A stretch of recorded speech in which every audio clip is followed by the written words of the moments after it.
Hello and welcome to our export webinar on the topic of navigating the German market's trends, risks and opportunities for Danish export companies. My name is Gische Lohmann and I work as a communications manager here at the German-Danish Chamber of Commerce. And we're really happy that you could join us here today to hear a bit about trends and insights and opportunities for Danish export companies on the Danish German market. Just to give you a little overview of what you can expect in the next around 45 minutes, I'm going to start with kind of setting the scene and presenting some numbers from 2025 on Danish export. And afterwards, I'm also going to show some results of our export survey, the Exportbarometer, which we conducted last year. And I'm also very happy that I'm actually not alone here. You can't see them yet, but I'm joined here today by my colleague Andreas Wenzel, CEO of the German-Danish Chamber of Commerce. And we're also really happy that Sebastian Schwarz is here, CEO of the Danish Export Association. And they will discuss the results of the survey and talk a bit about export trends and what is actually important for Danish companies to be successful on the German market, kind of what are the key success factors. And I look very much forward to this discussion. If you have any questions, you're very welcome to put them in the chat. And then Andreas and Sebastian will try to answer them in the end.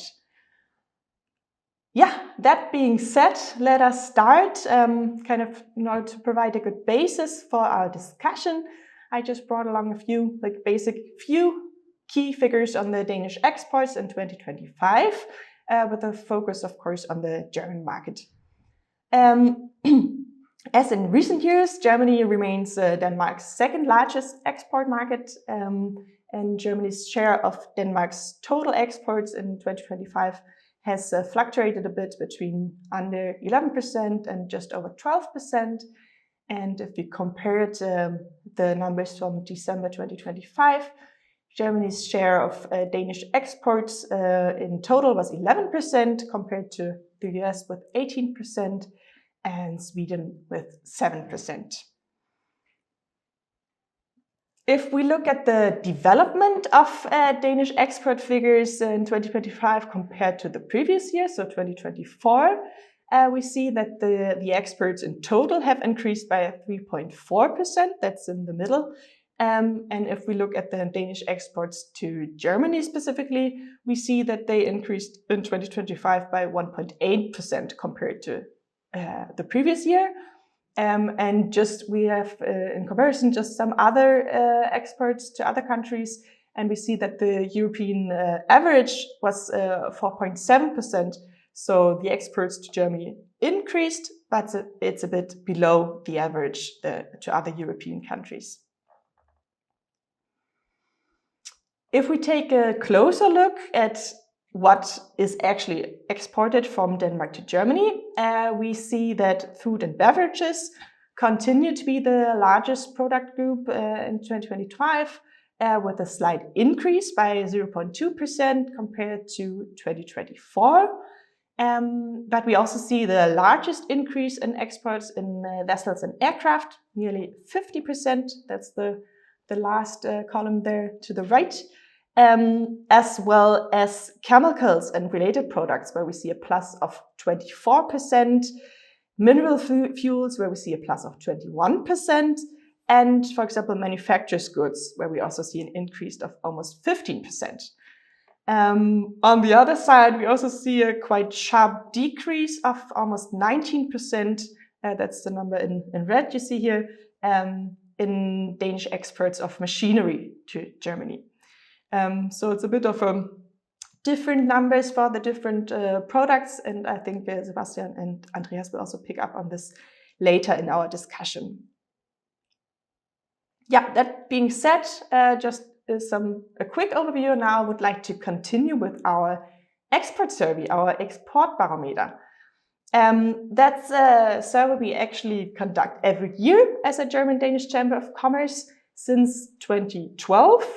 So we also have some numbers to compare to. which is quite interesting.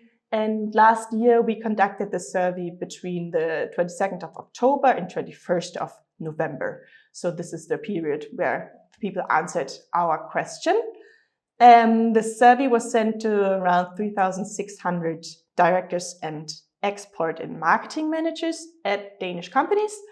And in total, 338 people answered the survey. And this gives a response rate of around 9%. And the focus of our Exportbarometer is every year to kind of get a feeling of what are the expectations of Danish export companies for the 2025, but also 2026, and also to hear about what are success factors and what are also obstacles for Danish companies on the German market. And I'm going to present some of the results of the Exportbarometer, but you can also find the whole report on our website. It's in Danish, and I think my colleague will also send the link in the chat. So if you, like after the event, want to have a closer look, you're very welcome to do that. Just to give you a quick overview, who are actually the companies that answered our survey? The companies we asked were primarily based in the capital region, central Denmark, and the region of southern Denmark, not very surprisingly, I would say. And we also asked them, how many years has your company been exporting to Germany? And there we see that actually the companies we asked are quite experienced on the German market, with 57% who has been exporting to the German market for more than 20 years actually. And then we also asked about the sector where the companies come from. And here we see that the majority of companies come from the industrial sector. And I think the next one is also not very surprising. When we asked about how many employees does your company have, most exporting companies in Denmark are SMEs, and that's also what we see here. 61% of the responding companies have 50 employees or less. So that's just to give you kind of an idea about who answered our survey. Like I said, we conducted the survey in autumn 2025, and we always ask, like, what are your expectations for sales in the German market this year? So this means in 2025. And if you look at the results, we see that 40% expected their sales in the German market to be better than last year. 37% expected sales like last year, so no change there. And 23% expected lower sales than in 2024. And here you can also see the kind of a bit of a comparison between the results of the previous years. And we see that the answers of this year's Exportbarometer are quite similar to the ones of the last years. So quite an optimistic view, I would say. And then we also asked about the expectations for the coming year. So this means for 2026. And here we actually see that the companies are even more optimistic about their sales in 2026. And we see that the number of these optimistic companies has actually risen since 2022. And if you look at the results for 2025, we see that 57% expect higher sales in the German market than in 2025. So here the companies are even more optimistic. A further 36% expect their sales in the coming year to remain at the same level as in 2025. And by contrast, the proportion of companies expecting a decline in their business in Germany has fallen actually since 2022, and now it stands at only 7%. I think that's also quite interesting to see how optimistic the Danish companies are. Talking about optimism, success factors, we always ask the companies what factors are important for your company's success in the German market. And we look at the results. We see also a comparison with the average answers of the last years. And actually, since we started the Exportbarometer in 2012, the quality of the product or service has always been cited as a key success factor for Danish German companies on the German market. The companies are always asked to rate these factors from on a scale from 0 to 7. And here we see last year that the quality was rated with a 6.6, so quite important. Other key success factors you can see here are, of course, reliable business partners, competitive prices, flexibility and adaptability, advice and knowledge of German are also somewhat considered relevant. And on the other hand, companies attach less importance to market information, intercultural skills, and the Made in Denmark label. And I think that's also something we have not only seen this year, but it's kind of a trend we also seen in the previous Exportbarometers. Next, we asked the companies about their biggest obstacle to exporting to the German market. And if we look at the results here, we see that companies cite economic uncertainty and the economic downturn in Germany as the biggest difficulty. Actually, 57% cite that. And in second place is a strong competition from suppliers from other countries. And other obstacles mentioned are limited demand, low risk aversion or reluctance to invest, rising commodity prices and bureaucratic burdens. And if we look at the end of these results, we see that, interestingly, barriers to digitalization and the perceived low attractiveness or relevance of the German market are considered significantly less problematic for the Danish companies. Talking about digitalization, I think that's also quite interesting. That was a bit about the success factors and the obstacles. Then we asked the companies also, when you expect no growth, what are the reasons that you don't expect growth in the German market? And here we see that the main reason why companies expect a decline in their sales in the German market is the decline in customer purchasing power. 70% mentioned that. And other significant reasons are loss of partners or customers. 30% mentioned that, and changing consumption habits. And we also, the companies always have the opportunities to also give kind of answers in a free text version. And there we see also that a lot of companies actually mentioned specifically the weak economic situation in Germany, especially in the automotive sector. So that was some of the answers we got for this question. Then we also asked them if you expect growth. Why do you expect growth in 2026? And here we see that the most important expected reason for the company's growth is to gain market share. And in second place is growth in their own industry. Other reasons are changes in legislation, an expectation of increasing purchasing power, and changes in consumer habits. And also in the free text answers, we've seen that some people also mentioned that some industries, for example, the defense industry, are showing some positive trends, despite the generally difficult economic situation in Germany.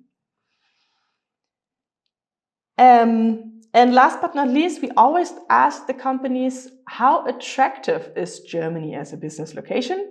And I think this is a very interesting question, especially since we've been asking this question since 2012.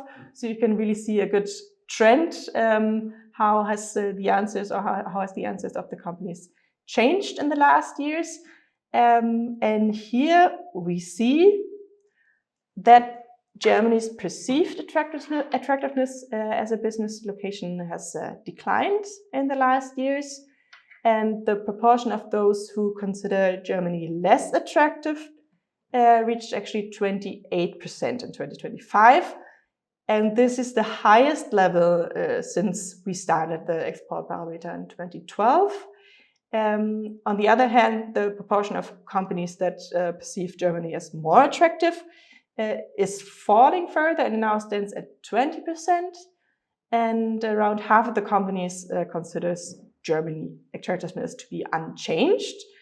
And also in some of the free text answers, companies said aspects that reduce Germany's attractiveness to Danish companies include bureaucratic obstacles and, as I said before, the weakened automotive industry and the political changes of the past years are also mentioned. So I think that's really interesting to see this trend, and that is actually what I wanted to say about the Exportbarometer, and I'm really curious to hear about what Sebastian and Andreas are going to say about these numbers and trends, and I'm very happy to hand over to you, Andreas. Yeah, thank you so much to Gesche Lohmann for presenting and for this comprehensive presentation of the Exportbarometer, and it gives me really great pleasure to welcome you here. Thank you much. Sebastian Schwarz, you are the CEO of the Danish Export Association, colleagues and friends of ours. I must say the Danish Export Association represents a broad and diverse community of Danish companies across all industries and sizes, all active in international markets, and you are supporting Danish exporters abroad and obviously also to Germany. What we see in the presentation that Gesche has shared with us is forward-looking confidence on the one side, growing numbers on the other side, but indeed a bit of a mixed picture speaking about, for instance, the decline of the perception of the attractiveness of Germany as a business partner to Danish companies. However, Danish companies continue to be very optimistic about their own perceived sales in this year. 57% think that they will increase their sale activity in the German market. So my first question to you would be, from your experience working together with Danish exporters also to Germany on a daily basis, how do you interpret what we have just heard from Gesche, this combination of growth expectation and a more differentiated sentiment regarding Germany as a business partner? Very good question. Let me start by thanking you for inviting me. I really appreciate the invitation and really would like to acknowledge our great cooperation that has been going on for quite many years. And of course, we'd love to talk about the German market as we both have a passion and also a background in that country that can't be really hidden from anyone. To try to give you a brief answer to your question, I'd say that there is, from my point of view, a clear gap between the micro and the macro level here, because on the macro level, I think this pessimism is probably reflecting, bad media stories and all these headlines that you read about Germany in international newspapers. The economy has been in a turmoil, in a stagnation, even a recession, and nothing in control of immigration policy, and very many bad headlines regarding the situation in Germany. So I think that is something that is also very difficult to change, and it's a process that takes some time, a very slow process. Whereas you could say that on the micro level, that very much reflects also the inputs that we get from our member companies, that first of all, salespeople are optimistic people. They always believe in, it's going to be great next year. That's really I think there is also a psychological aspect in this way of answering your questions. But more seriously, I think there's also very much a good reason in that when asked this question about their individual companies' opportunities in the German market. And of course, they look at their real life experiences with their partner in Frankfurt, Göttingen or Munich, and how our relations and what are we getting as a kind of signals do we get from our partners, from our customers? How is the mood when we travel down to Leipzig or Hamburg? And that must be then, I think, the explanation that what they actually experience in their own daily collaboration with German partners and customers, that they actually do get some signals that there is potential for more positive development. And the last thing I think I also would like to mention here is that there is, of course, I know we're getting back to that, but there is also, I think, some trends to identify that the German brand, the nation brand of Germany in Denmark, is slowly changing to a positive in a positive direction. I think Denmark has kind of like lost first the UK to Brexit and then the US to Trump, and those were those countries that you normally rely on and see as the most important partners and allies that they had, and they lost both of them. And I think they kind of like on a path back to seeing Germany as a both reliable and very important and stable partner, and that I think is a trend that hopefully also will be visible in your figures maybe not next year. So the comeback of Germany, and indeed that's also what I'm sensing around the country, having traveled to Middelfart recently and Haderslev and Maribor. That's what I also sense throughout Denmark. And indeed, you're right. I mean, Germany is the third largest economy in the world at the doorstep of Denmark, and Danish companies would actually be foolish to not try to explore opportunities in Germany. And Germany combines scale, industrial growth, purchasing power, technological sophistication. That is a powerful combination. What is it when we are talking about this comeback and the perceived attractiveness or the perceived I'm able to increase my sales in Germany? What is it that makes Germany structurally so important for Danish companies? Well, as you're saying, Andreas, it's actually still unusual for me to say that the largest Danish export market is the US, and that is, as we all know, mainly due to some very large companies that have some very specific products that were very successful in selling in the US, because otherwise Germany is by far the most important trading partner for Denmark and also for the Danish SMEs. I think it's 12,500 Danish SMEs that are exporting to Germany and only 4,000 to the US. So again, if you look at the micro level on the company level, then what the export market that they're used to is Germany, normally as the first one, and for most of them, many of them also the most important one. And the German market is, of course, it has those advantages of proximity, of similarity, although I will stress a little later on that, of course, there are also quite some cultural differences that they might overlook. But combined, if you compare it to China or Thailand, Germany is so much closer to Denmark. And then last but not least, the most important answer to your question, I think, is that Germany is the most important bridge to the world also for Danish companies, as there are so many large companies in Germany that buy spare parts, have Danish sub-suppliers that send some oil filters or other products to large German companies that then export them out to the world, so to speak. So that is a very important function that Germany has as a bridge to the world, I think, which might be the major explanation. And you already briefly mentioned the geopolitical situation, which developed very negatively, also viewed from Denmark. So one could also say that an increased attention to European markets will also strengthen German-Danish collaboration, because Germany is being seen as a bridge also to Europe and a partner within Europe. Yeah, for sure. And the interesting thing actually in that perspective is that Denmark has in my view, a very positive brand as a nation in Germany, whereas you and I were just in Hamburg last week and talked to some German companies, and I got the sense that they're a bit more cautious about Danish companies, either because they don't really know that much about Danish companies. Everybody knows Lego and Arla, but smaller companies, and what do they actually do, and what are their strongholds and their core competencies? And I don't really know that much about business in Denmark, so that's maybe is one of the explanations that it's that they're a bit more cautious about Danish companies, because they simply don't know that much about them.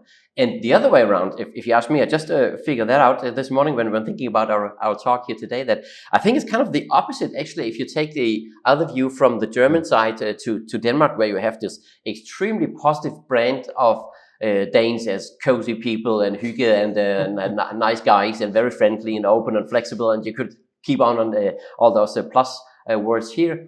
Whereas they maybe are a bit more in doubt about the company potential in Denmark, because they don't really know that much. Because obviously the mainstay of the Danish economy is small and medium-sized companies who are not necessarily known internationally at first sight. Exactly. But the nation brand, I would agree, the nation brand Denmark is very strong in Germany. And speaking about that, and Gesche also presented success factors. Yes. What is it, also from your experience, from the feedback that you get from your members every day? What do you sense? What is it that makes Danish companies successful in Germany? I have a list of 4 headlines here, and they all start with a P because I thought that was easy to remember. Of course, I've also written that down, but they are patience, presence, price, and professionalism. Starting by patience is that those Danish companies that I know of that are successful on the Danish market, on the German markets, they have understood that there are actually, although in your survey there was not much focus on cultural differences, I think that's quite an overlooked factor in the hidden background, can we see, of international business relations, because Danes could easily make the mistake of being impatient and trying to, we're going to go down to Germany and see whether they buy a product or not. They're not buying, okay, we're going to try the Netherlands instead. And those that actually have success on the German market, they have understood that you need some presence, you need to be there for quite some time, you need to build some relations, you need to be trusted by Germans that normally are stuck by a version of risks and don't have the same level of trust that Danes have normally to other people in general and other companies. So patience is very important to know that you can't really expect to do that in 6 months to have success in Germany. Presence is another one, because you can't really, in my view, be successful in Germany if you're not present in the market. I would also say it's important to speak German or have some German staff or have the right partners. P could also be partners, because you need to have the right setup in Germany, and to be locally present. I believe quite many Germans would favor companies that have a hotline that is a German phone number and the German-speaking customer service, and they have been meeting them at local events in the business club and all that. That's very important in Germany as well. Price is something that I actually always think, and that also is reflected very well in your figures here, that Danish companies have trouble in competing on price anywhere in the world, and of course also in Germany, which is a very competitive market with many countries that like to supply goods and services to Germany. So I actually call it for price plus, just to keep on the P agenda here, because what really is important in regarding the price is to remember to use a value-based selling approach, underlining other services, other value that you can supply the German customer with, like service agreements, German-speaking customer service, fast response in regard to spare parts, whatever it is that actually makes a difference for your German partner. Because just focusing on price, I think you're going to lose as a Danish company in Germany, because then the Polish, Hungarian, and any other competitor will probably beat you. And the most important one is actually the P, the professional approach, because it really needs a maybe a bit untypical strategic approach to your exports to succeed in Germany, because you need to be very professional, understood, as you need to be prepared and have not years of research, but you do have to do some thinking, some analysis on what is my go-to-market plan in Germany, how do I go to the German customers or partners, and also respect the cultural difference that actually are there. Just to mention that the go-to-market plan is, there are some small Danish companies that probably would just say, I'm going to try Germany, and you can't really just try Germany. There's a huge difference between the north and the south, the east and the west, and even more important, your industry and where's the customer that you actually are targeting at, and who are your competitors and all that homework you need to do. Thorough preparation. Exactly, and that is what those that have success are obviously able to do, and to build a strategy and also carry it through, because you need to focus obviously on specific segments in Germany. And go to meetings, I would say is also an important part, because there is also kind of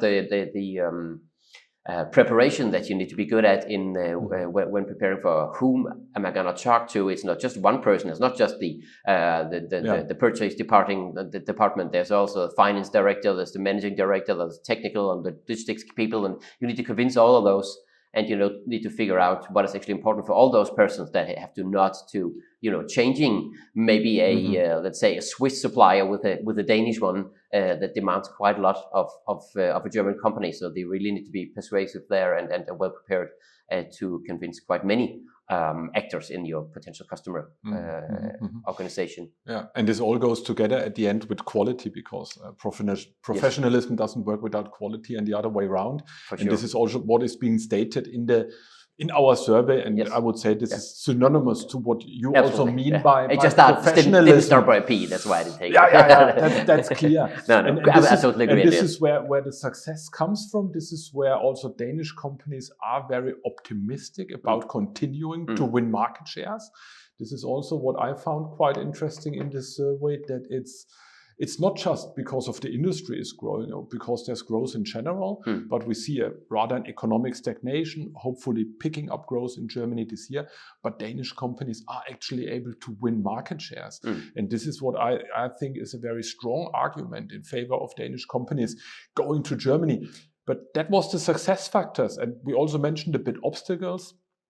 And obviously some obstacles are structural, like for instance bureaucracy and decision-making processes in Germany being slower, being more risk-averse, and so forth. But what would you say are obstacles that could potentially be overcome with the right go-to-market strategy? Because you just mentioned thorough preparation, the right go-to-market strategy is important.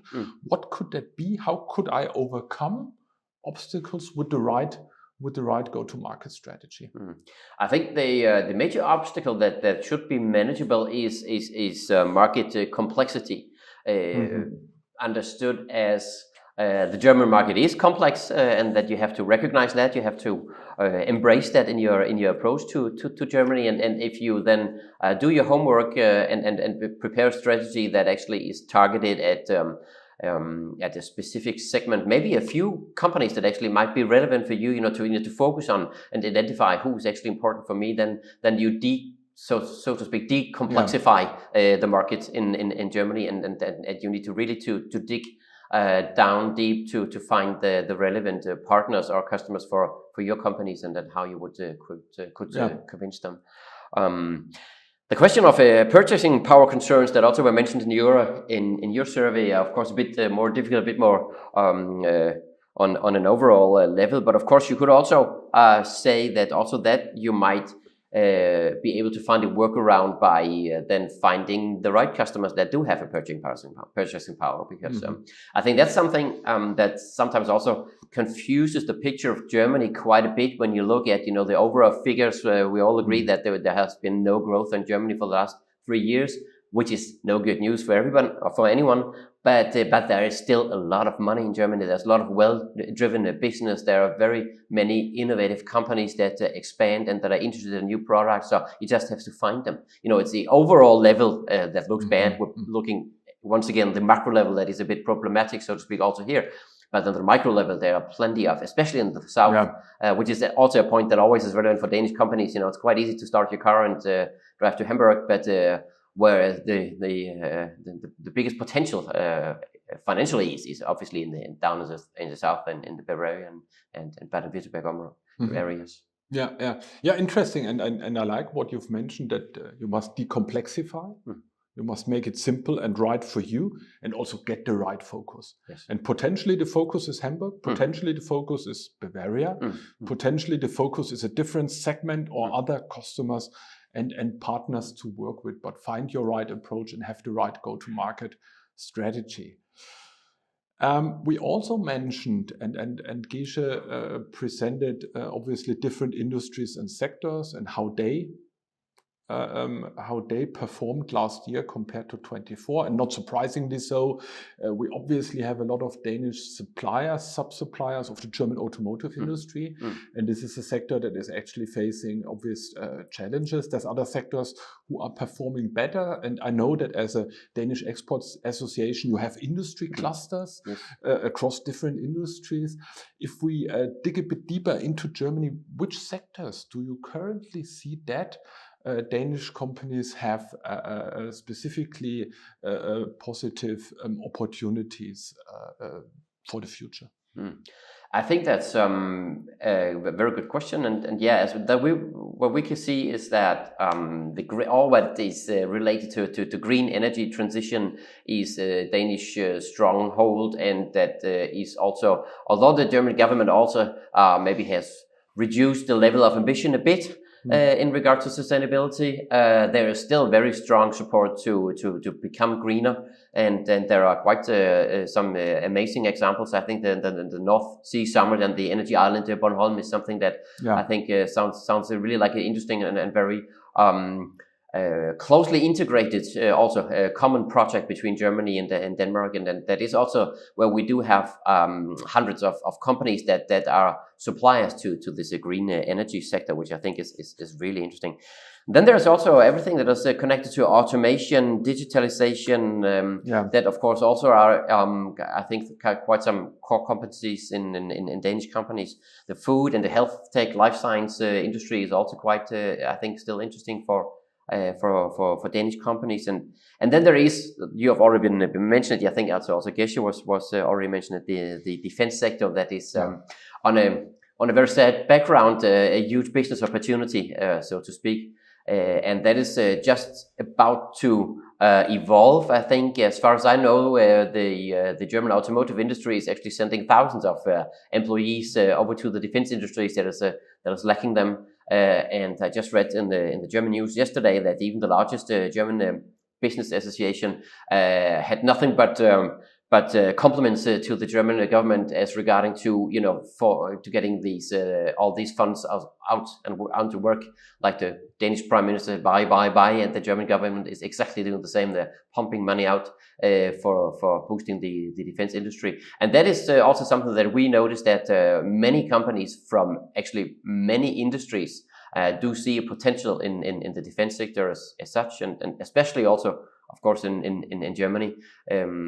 I think that the government made some very strong commitments there in this famous Sondervermögen, the 500 billion euros to infrastructure and to digitalization, and then as Chancellor Merz put it, and regarding to defense, whatever it takes, and he said it in English, but it actually was a news in itself in the German media, but that was actually what he said, whatever it takes, because he wants to make the German army the largest conventional army in Europe, and that is in a very few years. So they're really on a growth path. And when we speak about defense, we obviously also in a way include the protection of critical infrastructure, all that relates to security. Absolutely. Because that we cannot separate anymore. So there's also indeed a huge opportunity for joint industrial development in both Denmark and Germany.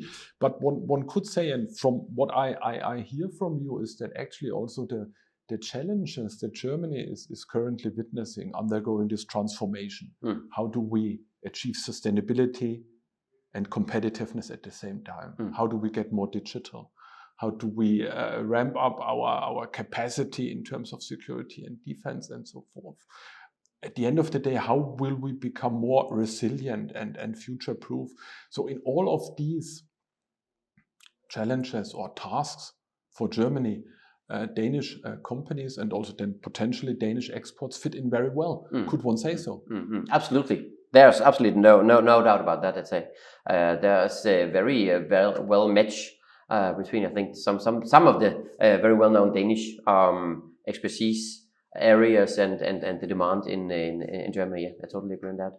And also because also the European Commission and the European Union is working very actively on actually combining, as you're saying, protecting critical infrastructure, meaning cables that are transporting electricity from windmills, and you need actually some military to defend them. So all that is actually very well interconnected.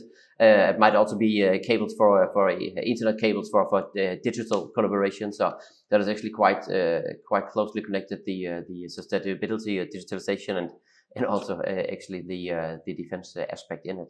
And automation, you mentioned automation, robotics. Yes, of course, also very, very interesting sector, I think. I mean, that actually, I do believe maybe, I'm not really an industry expert on that, but my belief is that that is also something that the German industry is world famous for, like the industry 4.0 approach that they're really good in. The automotive industry has been very well doing in the manufacturing processes and optimizing those. I mean, you can't really find any other public sector in the world than the Danish that is better in digitalization. But the interesting part is, as far as I know, the German industry is actually doing quite well in automation and digitalization. So, but again, maybe I think the potential for Danish companies is probably that they typically are niche producers of very specific but high quality solutions that then might also be interesting to even really, really large German companies, because they're so specialized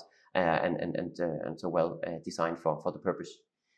Yeah, super. So we have a few minutes more to go, and there was one question from the audience. Interesting. To repeat the 4 Ps. Yes. We mustn't forget about that. So please, repeat the 4 Ps. The 4 Ps again. I think I added some on the way. I'm very sorry. It was professionalism? It was patience, presence, professionalism, and price. Good. So the 4 again. Yes. Not to be missed. So again, not only the survey results, the feedback that you got, also our discussion, very confident about future opportunities for German companies in Denmark. So could we say, summing up, and I have some smaller questions still, is it the right time now for Danish companies to look closer to Germany, maybe again, speaking about the comeback? Yes. Is it now the right moment? I really, really believe that the clear answer to your question is yes.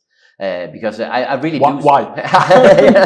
I wanted to. No, because I think the reason is that all that we have been discussing already, Andreas, that the German government has defined some large funding. They do have implemented and agreed on quite some reforms on tax releases and other things. That I think there is, Germany is kind of like a super tanker that is moving slowly, but once it's running, it's running. And I think also people who do know Germany also would say that Germany also is kind of like a comeback kit. It always been switching from being Europe's sick man to the locomotive. On the Time magazine. Exactly. Every 5 to 10 years. We've been down in the basement. I think that we're really on our way on top of the European economy again. And the reason for why doing it now is, I think that is actually based in the sense of that doing business with Germans is.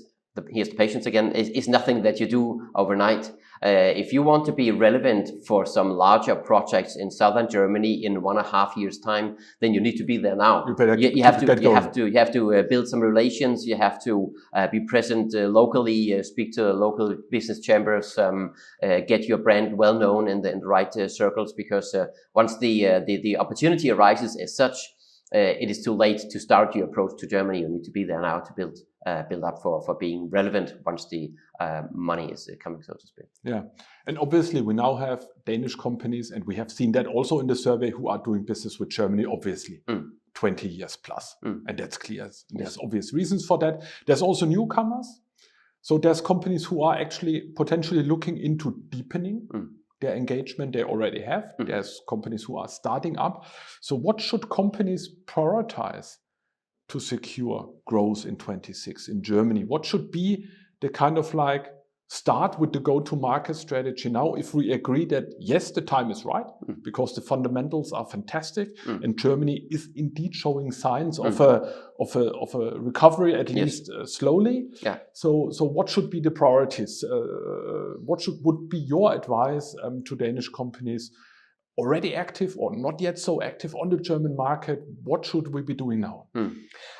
I think there are two answers to your question because the target groups are so different. If you're not doing any business sorry in Germany, for complexifying the question. I'm trying to decomplexify here and answering.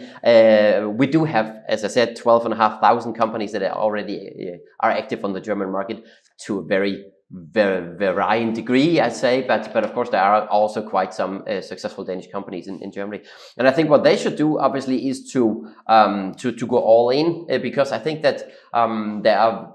I know from for instance from the Danish German bank, a Union Bank, that there are thousands of Danish companies that do have a bank account in Germany, but there is not really any action on that bank account, which actually indicates, well, we're present, but we're not really present. So for all of those who are actually active in the market, I'd say do some up qualifying of your employees. Check whether you actually have the right partners. If you have been active in the German market, as you had many companies that have been there for more than 20 years, typically you have the same partner. Maybe had those guys in Heidelberg for the last 15 years, and maybe they're good then. Maybe you should try to check whether they could up their game or whether you should find a new partner.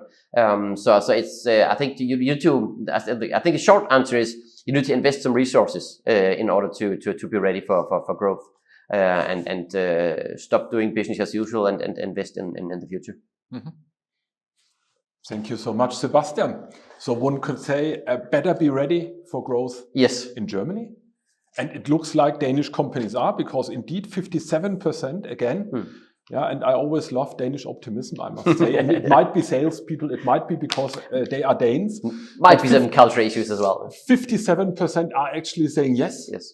We are seeing growth in 2026 in the German market. So Germany remains Denmark's key economic partner, specifically for SMEs. You pointed it out because of the depth, the innovation capacity, and also the values we share. We spoke about how it actually makes sense, specifically for SMEs in a more and more complicated world, to work together with trusted and reliable partner to intensify European partnerships and to actually seize the opportunities at the doorstep and beyond the doorstep also in Europe. So our numbers show confidence, the sectors show opportunity. We spoke about Germany's challenges and Germany's transformation, being an opportunity also for Danish exporters, and the long-standing partnership actually shows stability. So thank you so much for being here and for sharing with us your insights and the opportunities we exist. And also as an organization, we as German-Danish Chamber of Commerce, we very much appreciate our partnership, and we are very much looking forward to continuing to work together with the Danish Export Association to intensify and further build the German-Danish economic partnership. Thank you, Sebastian. And also thank you so much. Thank you to everyone who listened on that Friday midday. And we'd very much like to wish you a great weekend. And also, if you are interested, I think we have another Coffee With, a webinar that we'd like to share the info with you for next Tuesday, where I will be speaking with Ali Cevik, the founder and CEO of HR On in Odense, about modern and digital tools for the management of human resources and the different angles that lie with it. So again, thank you so much. Have a great and productive day further and a great weekend later on, and see you soon.